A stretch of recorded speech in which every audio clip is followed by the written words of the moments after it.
여러분 안녕.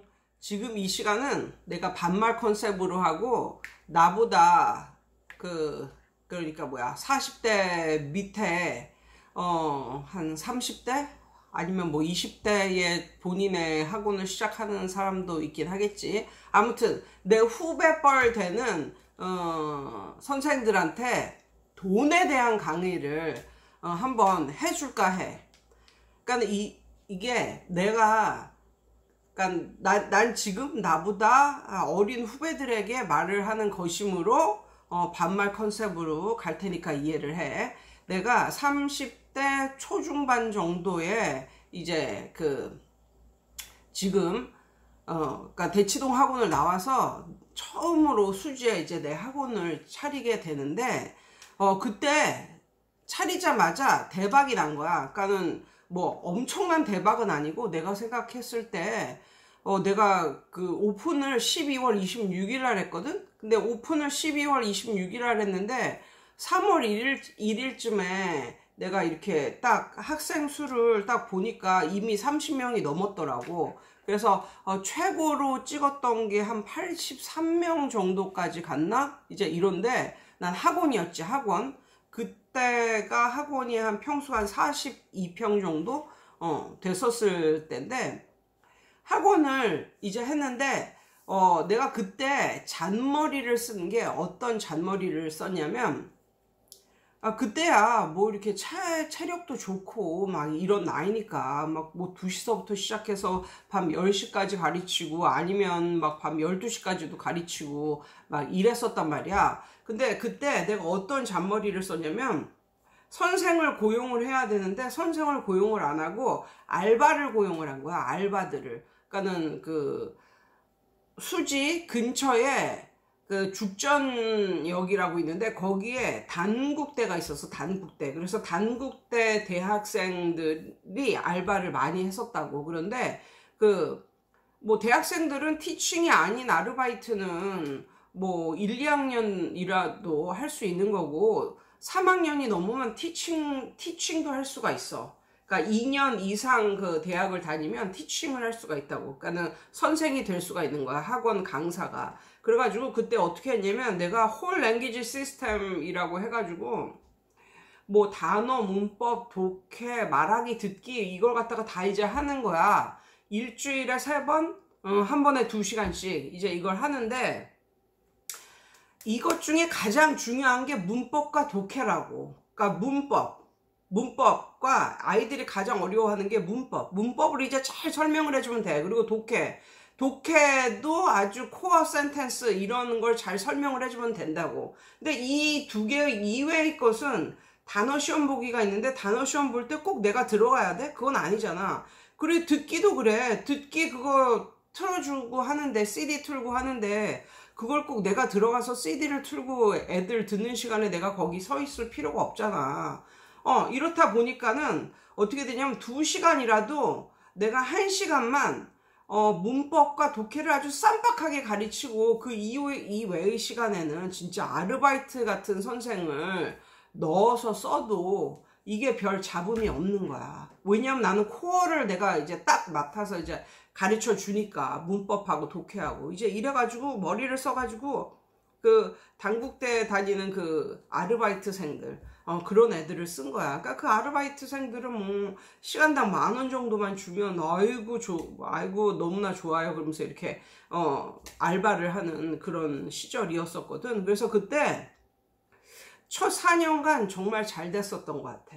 첫 4년간 정말 잘 됐었어. 그래서 그때 이제 돈이 완전히 술술 막 이렇게 들어오더라고. 그런데 그때 그게 왜 내가 그 얘기를 듣고 차를 바꿨는지도 모르겠는데 내가 다니는 교회 목사님이 날 보고 그러는 거야.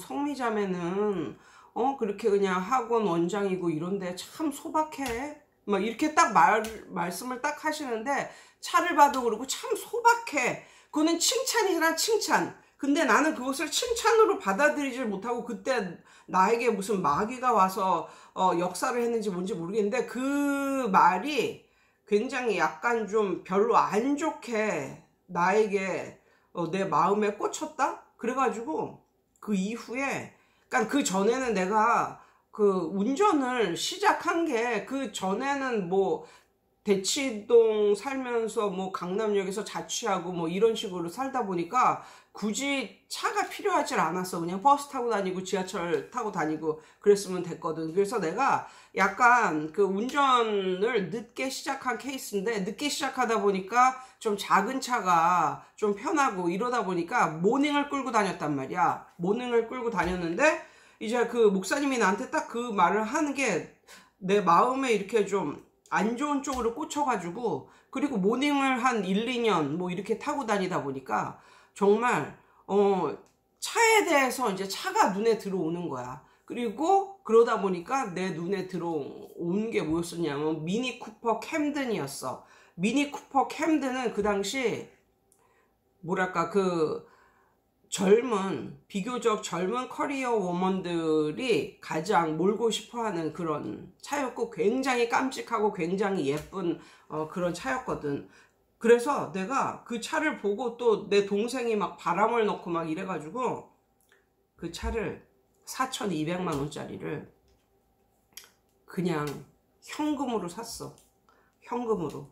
그래서 그걸 끌고 다녔지. 그런데 항상 그 박미경 TV인가 그 분이 말씀하신 게 생각이 나는데, 그분이 뭐라고 하냐면 10년 이상 돈을 잘 벌 수 있는 거 아니면은 20대 아니 40대 아니 50대 이전에 몇 년 돈 잘 버는 거, 이거는 어떻게 보면 재난일 수도 있다고 말을 하더라고. 그러니까 뭐 2, 3년, 3, 4년 정도 돈 잘 벌고 그 이후에 망하는 케이스가 있는데, 그렇게 되면 돈은 절대 자기 은행 잔고에 돈이 부를 리가 없고, 그냥 한 2, 3년 뭔가 비즈니스를 오픈했는데 그게 한 2, 3년, 3, 4년 잘 가다가 망하는 케이스는 맨 처음부터 잘 안 되는 케이스보다 더 나쁜 거라고 그렇게 말을 하더라고. 그러면서 그분이 뭐라고 하냐면, 사람들이 잘 나갈 때 그게 계속 잘 벌릴 줄 알고 씀씀이도 커지고 그렇다 보니까 렌트비만 이제 많아지는 거라고. 그러다가 망하면 정말 렌트비만 많아졌기 때문에 그 이후에 망하는 거는 정말 맨 처음서부터 고생해서 조금씩 발전하는 게 훨씬 더 낫다라고 어떤 본인의 그 박미경 TV인가 거기에서 그렇게 말씀을 하시던데, 정말 그런 것 같아. 내가 여기서 말을 하고 싶은 것은 뭐냐면, 이 돈을 씀에 있어서 이게 나비 효과 같이 내가 4,200만 원짜리 그 현금을 주고 이제 미니 쿠퍼를 구매를 했잖아. 근데 이게 학원 사정이 이제 나빠지고 그 이후에 우리 엄마가 갑자기 암에 걸리셔가지고 그거를 투병을 이제 시작하셨고, 나는 거의 내가 엄마를 모시는 그런, 우리 아빠는 예전에 돌아가셨고, 그래서 거의 소녀가장 같은 그런 스타일이라서 그 모든 걸 100% 내가 해야 됐기 때문에 그 학원에 붙어 있는 시간이 부족하고 엄마를 봐야 되니까, 그래가지고 결국은 학원이 점점 안 돼서 이제 만 7년 만에 학원을 이제 정리를 하게 된 거거든. 그래서 4년은 잘 됐고 5년째서부터 내리막을 타서 이제 7년, 만 7년이지. 만 7년 하고 이제 학원을 정리를 한 케이스인데, 그래서 그때 내가 느낀 게 뭐냐면, 이게 4,200만 원짜리 차를 샀잖아. 그런데 중요한 건 4,200만 원만 나가는 게 아니라 4,200만 원짜리 차를 끌고 다니니까 1차적으로 의료 보험료가 10만 원 이상 높아지더라고. 의료 보험료가. 그리고 그러니까 좋은 차를 타잖아. 그러면 주변에 있는 사람들이 뭐라 하냐면 그 엔진 관리를 잘 해주고 이래야 되기 때문에 반드시 고급 휘발유를 넣어라. 고급 휘발유를 넣지 않으면 나중에 몇 년 후에 더 큰 돈이 들어간다. 엔진이나 이런 게 약간 고장나고 그러면 더 큰 돈이 들어간다. 그래서 그때는 진짜 고급 휘발유만 넣고 다녔다. 그러니까 휘발유 값이 일반과 고급 휘발유 값이 차이가 좀 있거든. 그러니까 고급 휘발유 넣고 다니지. 뭐 그다음 뭐 톨게이트비나 이런 것도 다 이제 뭐 소형차 타고 다닐 때보다도 훨씬 높아지지. 뭐 이렇게 되니까 이게 나는 그냥 내 생각에는 그냥 4,200만 원 이것만 지불을 했다고 생각을 했는데, 그게 아니라 나비 효과처럼 그것 때문에 다른 돈이 줄줄줄줄 새는 그런 걸 느꼈어. 그래서 나중에는 이제 학원, 우리 엄마도 너무 아프시고 내가 거기에 막 매달려 있어야 되고 막 학원도 안 되고 막, 그러니까 약간 부르는 겹치잖아. 우하는 겹치는 거잖아. 그러다 보니까 나중에는 나 대신 학원에 있는 강사 월급도 주고 이래야 되니까 이것저것 파기를 하기 시작하는 거야. 그러니까는 삼성생명에서도 내 친구가 이렇게 해준 삼성생명에서도 좋은 상품 해줬는데, 그걸 나중에까지 가지고 있으면 정말 이자도 많이 붙고, 그 당시 그런 걸 해줬는데 그것을 이제 파기를 하게 됐고, 그다음 해약을 하게 됐고, 그것뿐만 아니라 좀 그 당시는 그래도 뭐 그런 게 있었던 것 같아. 막 지금은 막 은행에 넣으면 막 2% 주고 막 이러잖아. 적금을 넣고 이래도. 근데 그 당시는 막 내가 생각하기에 뭐 6% 7% 되는 연 이자율이 그 정도 되는 상품이 있었어. 그런데 그런 적금을 다 파기를 하고, 그럼 보험 파기하고 적금 파기하고 이러면, 해약하고 이러면 물론 손해가 많이 나지. 그런데도 어쩌겠어. 다른 데서 돈을 빌리거나 뭐 이러는 것보다는 훨씬 나은 거잖아. 그래서 내가 할 수 있었던 거는 그런 거였다고. 그래서 이게 나중에는 빚 좋은 개살구 처럼 이제 되는 거야. 그래서 나중에는 진짜 고급 휘발유 값이 없어가지고 일반 고급 휘발유 넣는 게 손이 부들부들 떨려서 일반 휘발유 넣고 이랬다니까. 그러니까 이게 뭔가 학원이 뭐 잘 되고 막 이러면 좀 으쓱하고 이게 계속 갈 것 같잖아. 그래서 나도 그때 엄청 기고만장하고 막 이래가지고 학원 잘하는 법 책이나 써볼까, 그런 베스트셀러가 될 텐데 막 이러면서 진짜 그런 교만한 마음을 가지고 있었다니까. 그런데 웬걸 학원 한 지 만 4년이 지나니까 이렇게 내리막길을 달리고, 그러다 보니까 나는 사실 산 게 이거 4,200만 원짜리 이건데, 그거로 인해서 내가 손해를 보는 게 지금 생각하면 1억 정도 되는 것 같아. 1억이 넘거나 1억 정도 되는 것 같아. 차라리 내가 그때 그냥 모닝을 끌고 그 돈으로 집을 넓혀 갔다거나 아니면 집을 샀다거나. 그런데 이게 또 하나를 잘하면 나머지 한쪽은 바보인 게, 그 당시 지금 내가 살고 있는 퇴촌의 이 집값이랑 수지의 동천동의 집값이랑 똑같았다고. 그런데 내가 왜 퇴촌에 집을 사서 살았냐면, 그 아줌마들을 그 생활 속에서 만나기가 싫었던 거야. 그 아줌마들, 동네 아줌마들, 뭐 슈퍼 가서 만나고 목욕탕 가서 만나고 이렇게 내가 가르치는 학생들의 엄마들을 곳곳에서 만나기가 싫었던 거야. 그러니까 그때는 내가 싱글이었으니까 그런 게 너무너무 부담스러웠지. 그래가지고 차 끌고 한 40분 정도 달리면 올 수 있는 이 퇴촌에다가 집을 사서 이렇게 있고 그랬는데, 지금 내가 있는 이 퇴촌의 이 집은 거의 안 올랐어요. 거의 뭐 올라도 한 1,000만 원 2,000만 원 그 정도 올랐지.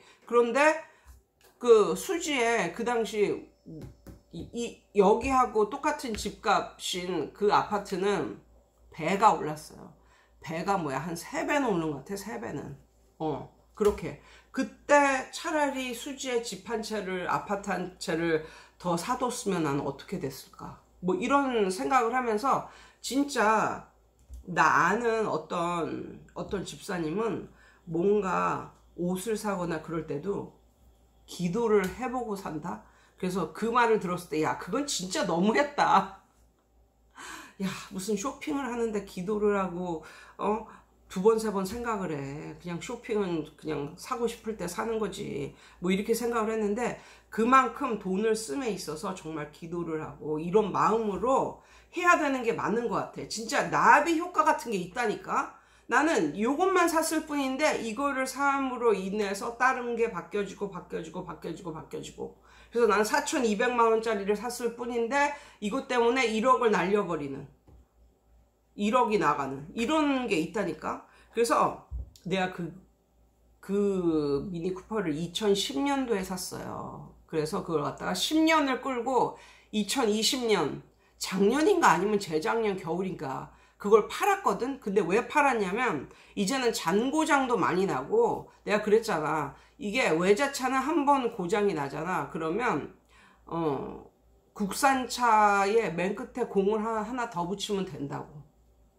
그렇게 말을 했잖아. 이게 잔고장도 많이 나고, 그리고 나는 다시 내 삶을 리셋하고 싶은 그런 느낌이 있었거든. 난 진짜 겸손하게 살고 난 진짜 내 삶을 리셋하고 싶다. 뭐 이런 생각이 들어서 그냥 그때 그 미니 쿠퍼를 팔았거든. 근데 벌써 10년을 탄 차니까 잔고장도 많이 나고 나중에는 더 고장이 날까봐 무섭더라고. 한 번씩 고칠 때마다 막 뭐 200만 원, 300만 원 이렇게 드니까, 몇백씩 드니까 이제 무서운 거야. 그래가지고 저기 자동차 경매 거기 가서 900만 원인가? 그게 근데 약간 리미티드 에디션 뭐 이런 거라서 그래도 살짝 다른 거보다 뭐 더 쳐주더라고. 그래서 900 몇십만 원인가 뭐 이렇게 해서 팔았어. 근데 그걸 팔고 나서 그 돈을, 어차피 꽁돈 생긴 거잖아. 그래서 그 돈을 100% 주식에 집어넣었다? 물론 그 돈을 100% 주식에 집어넣고 넣고 그것만 넣은 건 아니야. 그러니까 작년서부터 내가 시작했다고 그랬잖아. 주식을. 그런데 너무 웃긴 건 이제 그걸 이제 어떤 한 계좌에 확 집어넣었거든. 근데 이렇게 또 작년엔 또 장이 좋아가지고 이렇게 봤는데 그 900만 원 집어넣은 게 어느덧 한 1,500만 원 정도가 되어 있더라고. 그 900만 원짜리가. 그래서 어떤 생각이 들었냐면, 와, 이거 중고차 판값을 집어넣었더니, 와, 이게 한 5년에서 10년 정도 가면 새 차가 되어서 나오겠구나. 이런 생각이 드는 거야. 이게 이 돈을 내가 넣은 건 한 900만 원인데 이게 지금 1,500만 원 이렇게 됐고, 한 5년에서 10년 뭐 이렇게 걸리면 이게 나중에는 진짜 미니 쿠퍼 캠든 4,200만 원짜리 주고 샀잖아. 이게 진짜 중고차 값을 받아서 이걸 갖다가 넣었는데 이게 한 10년 정도 지나면 얘가 새 차로 돼서 나에게 오겠구나. 이런 생각이 드는 거야. 그래서 그 작은 돈을 주식에 이렇게 넣었더니, 물론 작년에는 주식 그 장이 좋아가지고 이제 플러스 된 게 많은데, 이제 그래서 또 그런 생각이 드는 거야. 작은 돈이라도 이거 갖다가 잘 넣어서 이렇게 하면 또 이게 큰 돈이 될 수 있는 거구나. 뭐 이런 생각이 드는 거야. 그래서 정말 그 내가 아는 어떤 집사님처럼 이게 돈을 쓸 때마다 기도하는 마음으로 생각을 하고 돈을 써라 라는 게 어느 정도 이해가 되는 거야. 그래서 어떤 물건을 산다, 어떤 물건을 사기 전에 반드시 생각을 해봐라. 그리고 내 생각에는 그것만 샀다고 생각을 하는데, 그 돈만 들었다고 생각을 하는데 결국은 그것 때문에 여러 가지 많은 비용이 들어갈 수가 있다. 그런데 거꾸로 어떤 한 가지를 확 줄여버리잖아. 그러니까 내가 지금 그 차가 2대, 남편 차고 내 차하고 있었는데 내 차를 팔아버린 거란 말이야.